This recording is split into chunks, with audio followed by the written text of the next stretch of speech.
ಖಂಡಿತವಾಗ್ಲೂ ಮೊನ್ನೆ ನಡೀತು ಮತ್ತೊಂದು ಕೊಲೆ. ಖಂಡಿತವಾಗ್ಲೂ ನಾವೆಲ್ಲರೂ ತಲೆ ತಗ್ಗಿಸುವಂಥದ್ದೇ. ಯಾರನ್ನು ಕೊಲೆ ಮಾಡಿದ್ರು? ಒಬ್ಬ ಅಮಾಯಕ ಅಂತ ಹೇಳಿದರೆ, ನಾನು ಭಾರಿ ಧೈರ್ಯದಲ್ಲಿ ಹೇಳ್ತೇನೆ, ಒಬ್ಬ ಅಮಾಯಕ ಅಂತ. ಯಾಕೆ ಅಂತ ಹೇಳಿದರೆ, ಅವನು ಎಲ್ಲ ಜಾತಿ ಧರ್ಮದವರೊಟ್ಟಿಗೆ ಇದ್ದಂಥ ಒಬ್ಬ ಸಭ್ಯ ವ್ಯಕ್ತಿ, ನಾಗರಿಕ. ಯಾಕೆ ಅಂತ ಹೇಳಿದರೆ, ಕ್ರಿಮಿನಲ್ ರೆಕಾರ್ಡ್ಸ್ ತೆಗೆದು ನೋಡಿದರೆ ಅವನ ಮೇಲೆ ಯಾವುದೇ ಕೇಸ್, ಒಂದು ಪಿಟಿಷನ್ ಕೂಡ ಇಲ್ಲ. ಎಲ್ಲ ಧರ್ಮದೊಟ್ಟಿಗೆ ಹೊಂದಿಕೊಂಡಿದ್ದಂಥವನು ಒಬ್ಬ. ಅವರೊಟ್ಟಿಗೆ ಇದ್ದ ಸ್ನೇಹಿತರು, ಅವನಿಂದ ಸಹಾಯ ಪಡೆದುಕೊಂಡಿದ್ದ ಸ್ನೇಹಿತರಿಂದ ಹತ್ಯೆಗೀಡಾಗುವುದಂದರೆ ಬಹುಶಃ ಇದಕ್ಕಿಂತ ದುರದೃಷ್ಟ ಇನ್ನೊಂದಿಲ್ಲ. ಈ ಘಟನೆಯನ್ನು ನಾವು ಖಂಡಿಸ್ತೇವೆ.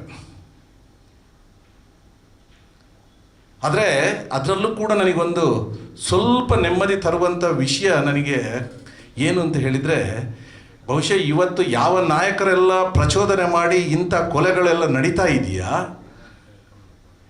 ಅಂಥ ಸಂಘಟನೆಗಳ ಕೆಲ ನಾಯಕರು ನಿನ್ನೆ ಅವರ ಮನೆಗೆ ಹೋಗಿ ಸಾಂತ್ವನ ಹೇಳುವಂಥ ಕೆಲಸವನ್ನು ಮಾಡಿದ್ರು ಅನ್ನುವಂಥದ್ದು ಖಂಡಿತವಾಗ್ಲೂ ನನಗೆ ಸ್ವಲ್ಪ ನೆಮ್ಮದಿ ತಂದಿದೆ ಅಂತ ನಾನು ಹೇಳ್ತೇನೆ. ಯಾಕೆ ಅಂತ ಹೇಳಿದರೆ, ದೇವರು ನಿಮಗೆ ಒಳ್ಳೆ ಬುದ್ಧಿ ಕೊಟ್ಟಿದ್ದಾರೆ. ಆ ಮನೆಗೆ ನಾನು ಭೇಟಿ ಕೊಟ್ಟಿದ್ದೆ. ಅವರ ಪ್ರಾಯದ ತಂದೆ ಇದ್ದರು, 2 ಮಕ್ಕಳಿದ್ದರು.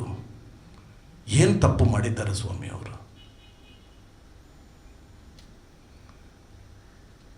ಕ್ರಿಮಿನಲ್ ರೆಕಾರ್ಡ್ ಇದ್ದವರನ್ನು ಕೊಲ್ಬಹುದಾ ಅಂತ ಕೇಳಿದರೆ ಖಂಡಿತ ಇಲ್ಲ. ಅದು ಕೂಡ ಖಂಡನೀಯವೇ. ಯಾರನ್ನು ಕೂಡ ಕೊಲೆ ಮಾಡುವಂಥದ್ದಿಲ್ಲ.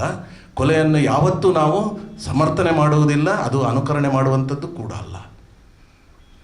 ಆದರೆ ಒಬ್ಬ ವ್ಯಕ್ತಿಯನ್ನು ಪರಿಚಯದವರೇ ಕರೆಸಿ ಕೆಲಸಕ್ಕೆ ಅಂತ ಏನೋ ಒಂದು ಬರಳು ಹಾಕಿ ಅಂತ ಕರೆಸಿಕೊಂಡು ಕೊಲೆ ಮಾಡುವುದು ಎಷ್ಟು ಮಟ್ಟಿಗೆ ಇದನ್ನು ಸಮರ್ಥಿಸಲಿಕ್ಕೆ ಸಾಧ್ಯ ಇದೆ? ಇದಕ್ಕೆಲ್ಲ ಕಾರಣಗಳೇನು? ಬಹುಶಃ ಇದನ್ನಿಂದ ಎಚ್ಚೆತ್ತುಕೊಂಡು ನಮ್ಮ ಸರ್ಕಾರ ಬಹಳ ಪ್ರಯತ್ನ ಪಡ್ತಾ ಇತ್ತು. ಆದರೆ ಕೊನೆಗಾದರೂ ನಮ್ಮ ಇಲ್ಲಿಯ ಹಿರಿಯ ಪೊಲೀಸ್ ಅಧಿಕಾರಿಗಳನ್ನು ವರ್ಗಾವಣೆ ಮಾಡಿ ಪೊಲೀಸ್ನವರಿಗೆ ಪೂರ್ಣವಾದಂಥ ಸ್ವಾತಂತ್ರ್ಯ. ಇವತ್ತು ನಮಗೆ ಜನಗಳ ಒಂದು ಆಶೆ ಇತ್ತು, ಇಂಥ ಆಫೀಸರ್ಸ್ಗಳು ಇಲ್ಲಿಗೆ ಬರಬೇಕು ಅನ್ನೋಂಥದ್ದು. ಅಂಥ ಸಂದರ್ಭದಲ್ಲಿ ಸರ್ಕಾರ ಇವತ್ತು ಅಂಥ ಒಳ್ಳೆಯ ಅಧಿಕಾರಿಗಳನ್ನು ಇಲ್ಲಿಗೆ ವರ್ಗಾವಣೆ ಮಾಡಿ ಕಳಿಸಿಕೊಟ್ಟಿದ್ದಾರೆ. ನಮಗೆ ಅವರ ಮೇಲೆ ವಿಶ್ವಾಸ ಇದೆ. ಏನಿದ್ರೂ ಕಾನೂನು ಕೆಲಸ ಮಾಡುತ್ತೆ. ಇನ್ನು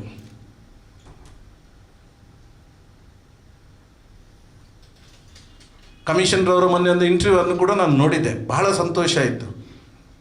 ಏನೋ ಪತ್ರಕರ್ತರ ಪ್ರಶ್ನೆಗೆ ಅವರು ಹೇಳಿದ್ದು ಒಂದೇ, ನನಗೆ ಕಾನೂನು ಬಿಟ್ಟರೆ ಬೇರೆ ಏನೂ ಗೊತ್ತಿಲ್ಲ ಅನ್ನುವಂಥದ್ದು. ಇಂಥ ಒಂದು ಮನಸ್ಥಿತಿ ಇರುವ ಅಧಿಕಾರಿಗಳು ಬೇಕು. ಆದ್ದರಿಂದ ಬಹುಶಃ ಒಂದು ಆಶಾಭಾವನೆ ನಿಮ್ಮೆಲ್ಲರಲ್ಲಿಯೂ ಕೂಡ ಈಗ ಒಂದು ಬಂದಿದೆ. ಖಂಡಿತವಾಗ್ಲೂ ಮುಂದಿನ ದಿವಸಗಳಲ್ಲಿ ಇಂಥ ಘಟನೆಗಳು ನಡೀಲಿಕ್ಕಿಲ್ಲ. ಎಲ್ಲರೂ ನಿರೀಕ್ಷೆ ಮಾಡುವಂತಹ ಒಂದು ಸ್ವಾಸ್ಥ್ಯ ಸಮಾಜ ಮುಂದಿನ ದಿವಸಗಳಲ್ಲಿ ಇಲ್ಲಿ ಆಗುತ್ತೆ ಅನ್ನುವಂಥದ್ದು. ಬಹುಶಃ ಇಂಥ ಘಟನೆಗಳು ನಮ್ಮ ಜಿಲ್ಲೆಯನ್ನು ಇನ್ನಷ್ಟು ಹಿಂದಕ್ಕೆ ಕೊಂಡೊಯ್ತಾ ಇದೆ ಅನ್ನುವಂಥದ್ದು ಕೂಡ ಸತ್ಯ. ಇದು ಆಗಬಾರ್ದು. ಆದ್ದರಿಂದ ರಾಜಕಾರಣಿಗಳಿಗೆ, ವಿಶೇಷವಾಗಿ ರಾಜಕಾರಣಿಗಳು, ನಾಯಕರೆನಿಸಿಕೊಂಡವರು ತಾವು ಆಡುವಂಥ ಮಾತುಗಳಲ್ಲಿ ನೀವು ಪ್ರಚೋದನೆ ಮಾಡೋದನ್ನು ಕೂಡಲೇ ಬಿಟ್ಟು ಬಿಡಬೇಕು. ಯಾಕೆ ಅಂತ ಹೇಳಿದರೆ, ನಿಮ್ಮ ಪ್ರಚೋದನೆಯಿಂದ ಒಂದು ಅಮಾಯಕನ ಮಗ ಕೊಲೆ ಆಗುತ್ತೆ ಅಂತ ಇದ್ದರೆ ನೀವು ನೆನೆಸ್ಕೊಳ್ಳಿ, ನಾಳೆ ನಿಮ್ಮ ಮನೆಯಲ್ಲಿ ಈ ಥರ ಏನಾದರೂ ಆದರೆ ನಿಮ್ಮನ್ನು ಹೆತ್ತವರ ಹಾಗೆ ನಿಮ್ಮ ಸಹೋದರಿದ್ದರೆ ಅಥವಾ ನಿಮ್ಮ ಮಕ್ಕಳಿದ್ದರೆ ಅವರ ಕಣ್ಣೀರು ಹೇಗೆ ಇರುತ್ತೆ ಅನ್ನೋದನ್ನು ಒಮ್ಮೆ ಊಹಿಸಿಕೊಳ್ಳಿ ನೀವು ಮಾತನಾಡುವ ಮೊದಲು.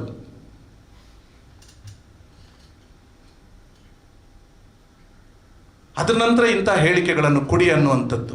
ಈ ಮಾತನ್ನು ನಾನು